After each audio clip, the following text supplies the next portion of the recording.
Ladies and gentlemen, once again, you are sitting with, or rather, you're listening to Mthunzi Shiba of Walk Tall with Shiba, the show that looks to inspire and motivate others by telling them other people's stories. We are on location at the Yoruba bar in Mthunzi. It's a nice and hot day, and I'm sitting with a gentleman known as Mthunzi Zwane, Mr. Swazi Boy, Mr. Entertainment himself. I'm not going to get into it. I'm going to have him introduce himself. But just so you know, this is the man behind a lot of really great shows in Swaziland. Welcome back to Walk Tall with Shiba. Follow us on Facebook. Look for Walk Tall with Shiba. We are also on YouTube, also as Walk Tall with Shiba. Shadow, hi. Hey, sanibonani nonke. Hi everybody. He just waved at the recording equipment. We're not live, Mthunzi. It's fine.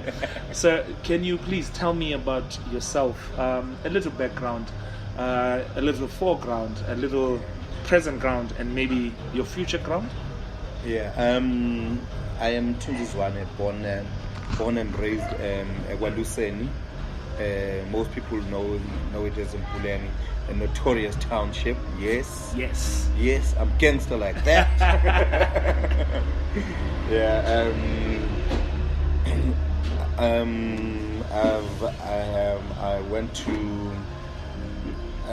my grade 1, grade 2. I did it St. Mark's Primary. St. Mark's. So you're gangster, but you're from Mbabane as well. No, I was still living in the Kasi. Yeah, to travel to Mbabane. Yes. Yeah, Mbabane, grade 1, grade 2. Then my latter part of my primary, I did it at St. Michael's Primary. And then I went to the famous School of Hard Knocks, Salesian High School. That is a famous school that has a lot of great personalities came out of that school. Exactly, it's a School of Hard Knocks, man. This is a street college. Right. You know, yeah. But you're also Uniswa schooled. Yeah. So then I went to study my BA and my LLB at Uniswa, University of Swaziland. Yeah, I've got a legal background. Right. Yeah. Okay. Which is interesting because you've never practiced. I've never. Tell me about that in particular. That it has led you to this present ground of being Mr. Entertainment. Why? I've never worked for anybody. Right. Yeah, I've never worked for anybody. Sure. I've never worked for anybody else except for Sanders and Sagat and Swazi Boy. My legal background, though, has shaped me into making some decisions that I think if I didn't have a legal background, I would have made grave mistakes. Yeah. Okay. So I'm always threading between the legality of things. You know what I'm saying? So basically, you stay safe legal wise. I try by all means. All right. So anyway, that is kind of your present ground right now. Yes. An educated, never been employed by anyone, businessman. Yeah. What does your future look like in terms of basically your career right now? Yeah. Or even your family situation? Yeah. Okay. Basically, I still owe myself because what I did that BA and LB, I did it for the parents to make them happy. Okay. I think I still need to do my masters. I need to do my masters. I like to teach. Oh, is it? Yeah, I like to teach. I like to impart knowledge. I like to see the future, passing the knowledge to the next generation. Right. Okay. So I'd like to do my masters, hopefully, and then get back and be a lecturer and teach until I retire. This is the person who has never been employed but wants to be employed at some point right now. I don't want to be employed. I just want to teach. You just want to teach. Yeah. All right. There's a difference. I guess we might just have the school of Swazi Boy Hard Knocks. You never know. All right. Look, you said just now you did the LLB for the parents because the parents were like, "Hey, phones, I'm tools. Phones, I'm tools." Okay. but you've never been employed, and you have been running your own business under Sandla Semtsakati at some point, and then now at Swazi Boy. There has to be something that inspired you to walk away from this possibly enriching education experience. Yeah. Okay. There's two elements to it. Okay. There's the education part, of which ever since I was a young man, the name Thabo Mbeki always stood out. I don't know how and why. Okay. But Thabo Mbeki is always not Mandela. People would always say Mandela. For you, it was Thabo Mbeki. It was Thabo Mbeki. Okay. So when I looked at him, he got educated, you know. Mthunzi is not using the vocals that he could use as a lecturer. Yes. So bear with me here. Yeah, sorry. I'll keep asking him to raise his voice. Okay, ask his colleagues. Let me try. So to look at the Thabo Mbeki, to look at his principles, decision making, because like I like a person that makes decisions. Yeah. I don't like a person that two steps. I don't like that. You want a person that chooses a path and stays on it. Yes. Okay. Exactly. Hence why I am big on loyalty. Okay. Very big on loyalty. I always take care of my own. Okay. That's how I am. If you were one of my people, I am selfless about it. The thuggish mafia style. Your Exactly. family. That's how I grew up. That's how I grew up. Loyalty and brotherhood always exist. You understand? Right. Okay. And mind you, I'm from a soccer background. Okay.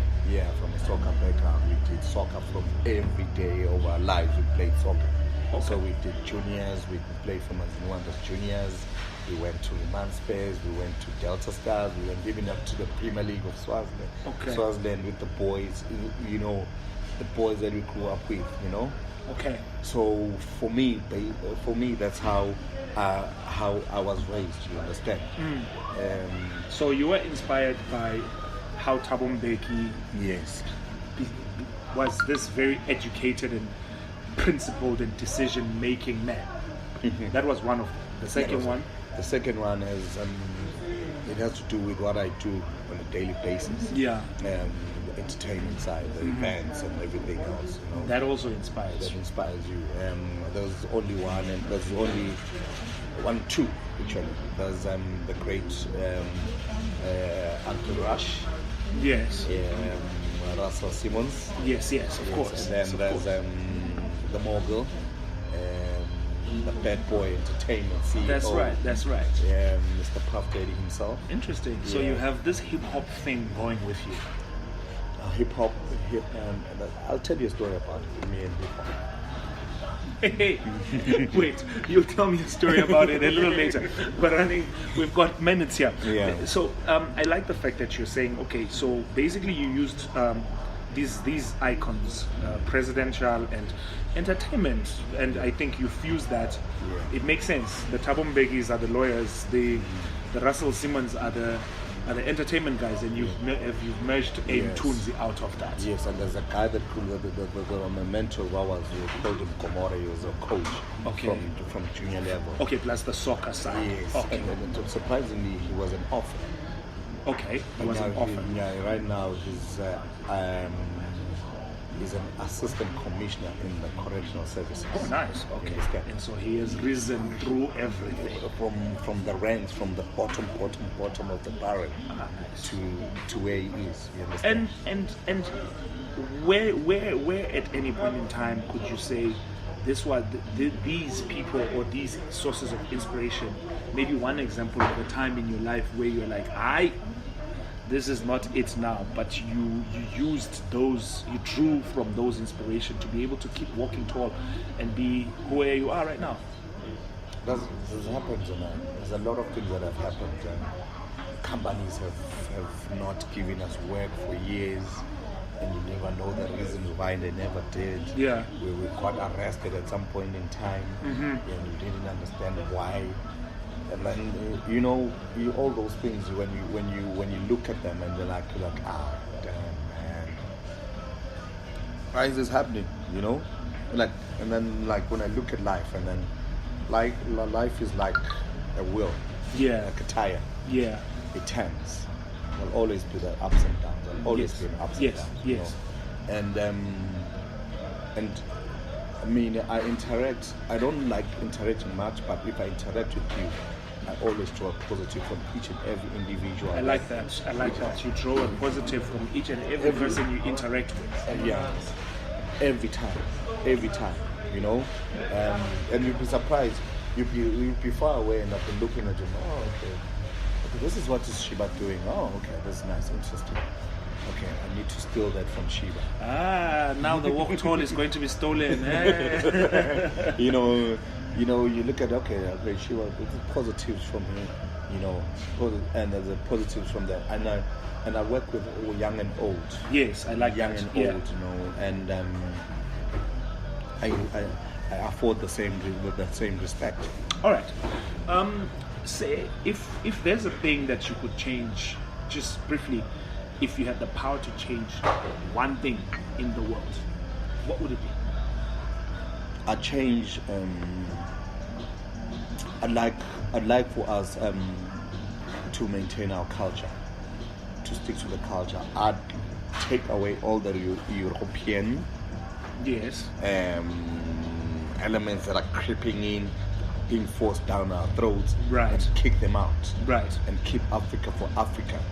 Because I feel personally Africa is rich in everything, and the reason why God put us in Africa, He put us in Africa because He knew that this is how I wanted you guys to live. To be You know, without the influence of the Yes, Europeans or yes. the Western. because like we can't influence them. Why are they influencing us?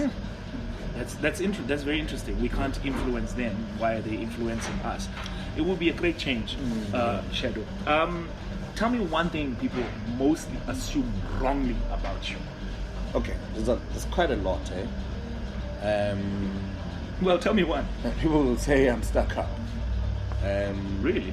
And the reason why people will say I'm stuck up is because I'm not an extrovert. Okay. I'm more of an introvert. Yes. Judging from the way you speak so softly, yes, Yes. it's very apparent. I'm an introvert, and I don't drink alcohol, so it makes me want to keep to my corner. Right. You understand? Yeah. Instead of like being there, and I like. So letting- then people start to see you as stuck up. Yes. 'Cause Okay. like, and I'm shy. Yeah, right.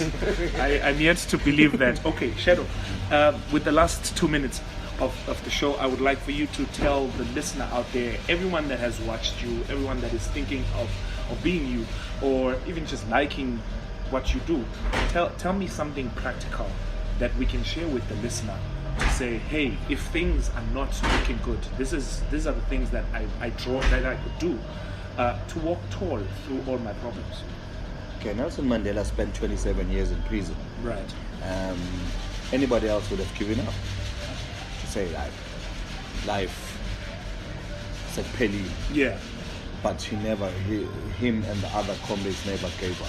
Yeah. So they lived. King Sopuza II gave us independence. If it wasn't for him, we would not be independent. Right.